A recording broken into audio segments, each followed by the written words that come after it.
Hello, welcome to another whiskey review with me, the Whiskey Novice. I hope you're well.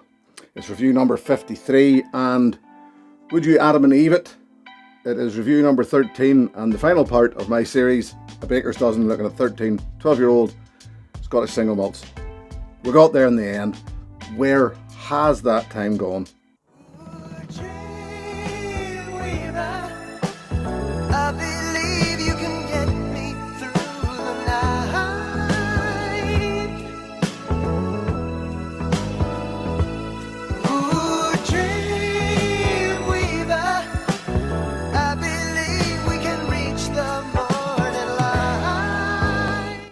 Oh yes, of course. So, what are we looking at in the final part of this series? Well, we're going to look at Balvenie, or the Balvenie, to give it its full title, 12-year-old double wood. What do we know about it? It's balled to 40%. It is chill filters, they're colour added. It's a Speyside whiskey owned by William Grant and Sons. Balvenie claimed to do everything in-house, from the barley, going of the barley right through floor maltings, etc. But really, technically, what they're doing in-house, pretty much, from what I read, only covers about 10% of their requirements. So there's obviously stuff coming in from somewhere else as well, but it's to be expected, isn't it? This is matured in ex-bourbon casks and then sherry casks for however long. It's not, I think the sherry influence isn't terribly long from what I've heard. So straight into the nose, what do we get? Well, it's a little spirity at first for me, just a little, just at first, but then it does give way, and it gives way to a lot of what I consider typical Speyside notes. Quite sweet, little floral. There's an awful lot of honey in this, and even honeysuckle. It's a little herbaceous. I'm not sure if I'm going to get this. It's a little tannic on the nose, which sounds a bit strange, because tannic to me is usually something that you would find more so, or would explain more so in the palate or even the finish, where we're dry and tannic finishes and whatnot. But there's some tannic on the nose, even a tea or breakfast tea, that sort of thing. As I said, quite floral, even perfumed. Sharp green, maybe not even green apples, even crab apples. It does remain slightly sharp, it does remain slightly spirity. There are other notes going around in there. There's a marmalade, because it's not, there's a hint of orange, but it's not orange, it's more like a marmalade-y thing. The sherry notes are there. It takes a while. This, through experience with it, takes a little while in the glass. Let it settle. That sherry will start to come forward, start to come through. So, onto the palate.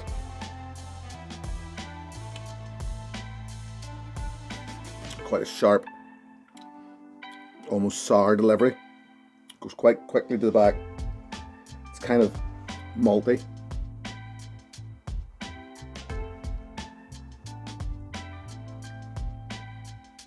Like a creme brulee. It's not an overly, well, it's not, it is, I was going to say it's not an overly viscous whiskey, but neither is it thin, but it is actually fairly thick. It's quite hot, quite quick. An awful lot of what's going on.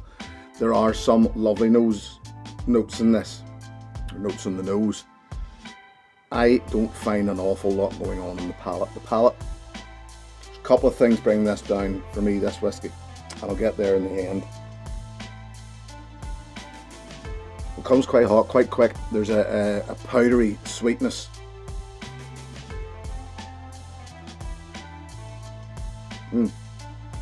Powdery sweetness right at the very back of the palate. Cinnamon, some oak vanilla. So you're looking, you know, your bourbon cask is having the overwhelming you know, it's been infused mostly for me by that bourbon cask. You know, there's not an awful lot of the sherry plays on the palate.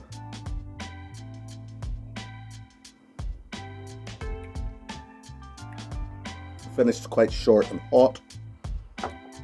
Cinnamon bringing a lot of that heat, but it is quite short. All plays and goes very, very quickly. I'm going to add water to this once again, because as always I did so in my when I was taking my tasting notes, and I found that even though it's bottled at 40%, it does take water quite well. It does actually, and even though it's bottled at 40%, that heat and that semi-thickness makes it feel a little more, and the fact that, as I said, there's a quite spirity nose on it, makes it feel a little more than 40%, but then it sort of ruins it slightly as well. I'm finding that one hard to explain, because if it was a higher percentage, I imagine it probably would have brought more. 40% doesn't necessarily work for it, but water does. Yeah, the water takes that spirity thing out of the nose, so it does. It really does. And the nose becomes citrusy then. Becomes slightly more citrusy. And it's nicer, much nicer. Yeah, it really, really improves this. That sweet powdery thing, even that I was getting at the back of the palate, is now on the nose as well. And it's nice because you're getting that sweet powdered sugar along with citrus notes, and it just all plays an awful lot more gently. Lemon sherbet even, yeah, this becomes a much better nose with the addition of water.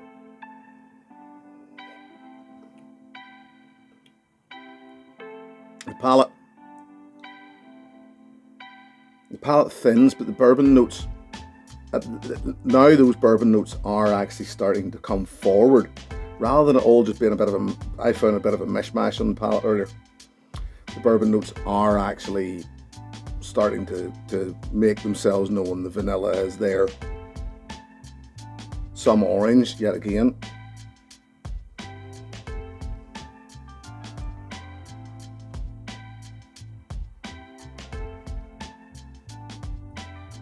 Remains fairly hot, but the addition of the water actually spreads that finish out, makes it last longer, brings some flavour to it. Yet again, the orange is there in the finish as well. The honey remains. So yes, add water would be my recommendation with this. So before I go much further, what I'm going to do is I'm going to compare it yet again. Sort of comparison, sort of not. Don't shoot me. Don't. I don't want letters of complaint. The reason why I went for monkey shoulder, there's a few. I'm sure most of us have tried monkey shoulder, but maybe you're one of those people who just doesn't drink blends, or you know, it's all about the single malts with you. Remember, this is part of this, or sorry, I should say, Balvenie will be in monkey shoulder, along with Canenvy and the other one escapes me.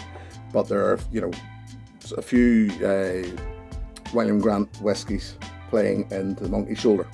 So from memory, because yet again I haven't done this alternative comparison as such, but from memory I remember the first time I had Balvenie, 12-year-old double would put it to my nose and going monkey shoulder, but it wasn't obviously monkish, but just there was something there. So here we go, on the nose, the Balvenie 12. Yeah, that citrusy, powdery sugar, Speyside notes, nice.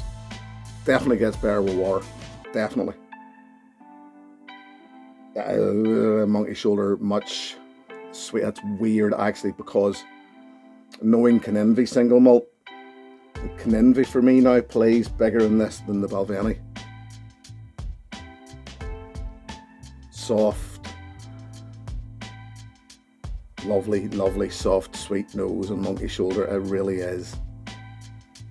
It's a long time. As you can see, I need a new monkey in my life very soon. Soft, almost a slight soapy note. Yep.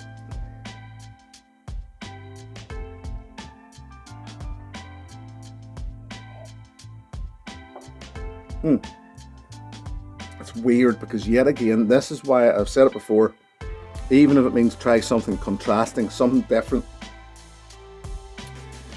because it then narrows down the notes that you were missing in this. It then gives you a bit more focus to say, ah, that's what it was.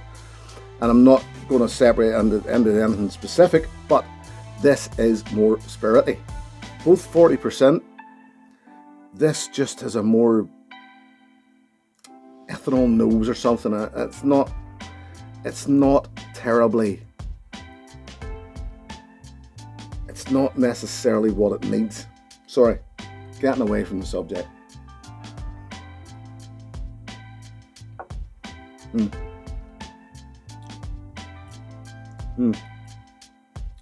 Cardboard.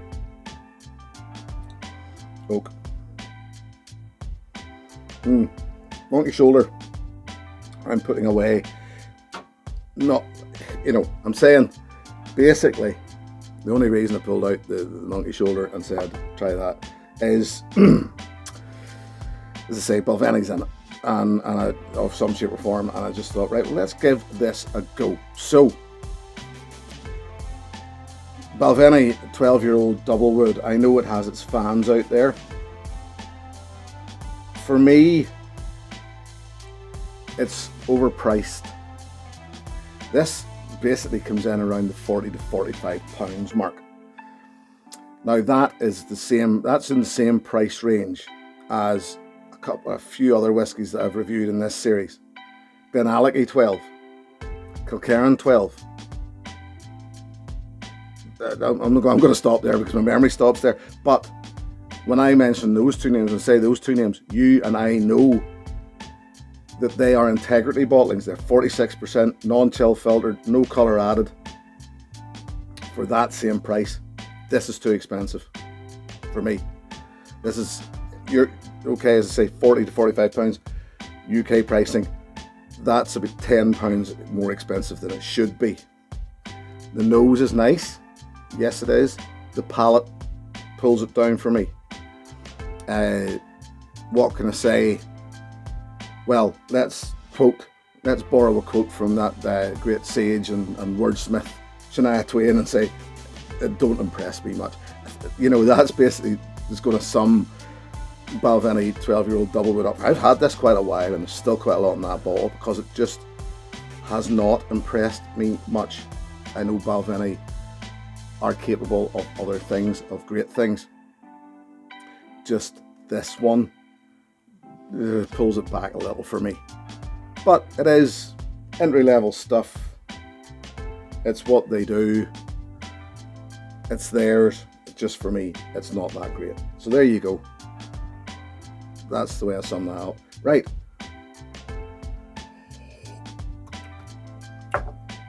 End of the series. But before we go further, before I say any more, you know what I haven't done in a while? I haven't shared the love. If you're new to my channel, thank you very much for subscribing, because I've picked up quite a few subs recently and it's very, very much appreciated. It's something I do and I haven't done it in a while, and I will at some point do again. There's only so much love to go around, but I want to share the love again. And because I haven't done it in a while, I'm actually going to go across the pond and share the love with a couple of different whiskey tubers. And one American, one Canadian, and here they are. It's Whiskey Quests and the Whiskey Neighbour. Yep, there they are. Antonio, looking like some sort of bear, and John there, showing us how to strangle a bear should the occasion arise. So there you go. Yes, I genuinely love these guys' channels, as I do with anybody that I share the love with, because they're there for, you know, the only reason I do share the love with them is because I love their channels. And these guys, what is it I love about them? Well, they've just got such a relaxed, easy going attitude, and it just sucks me in, and I could just listen to them all day long. They've got a great understanding of whiskey. In fairness, I've only actually Antonio, I've only discovered him in the last 6 to 8 months. John, I've actually been watching for quite a while. I was actually watching John longer than I even knew I was watching John. But I just love their relaxed attitude. I love their knowledge. I love the way they go about it. And the idea of Share the Love is me recommending to you that if you want to go out and check out some other whiskey tubers, these guys, this is not a bad place to start, really, with Whiskey Quest, Antonio, and Whiskey Neighbour, John. There you go. Please go check them out. So, there you have it. That's this episode wrapped up. That's this series wrapped up. It has been emotional. I have been shown a lot of support for it, and I'm very, very much appreciative of that. As I said a moment ago, very, very appreciative of the many, many subscribers I'm starting to gather up, and also incredibly, as always, appreciative of my Patreon supporters. If you wish to join that Patreon group, the details are in the bit below, aren't they? So I'll be back next time with a new series. Some slight changes, but I'll explain them as I go along. Until then, thank you very, very much. As always, here's to your good health. Cheers. Hey, thanks for watching my video. Please click and subscribe to be notified of further content.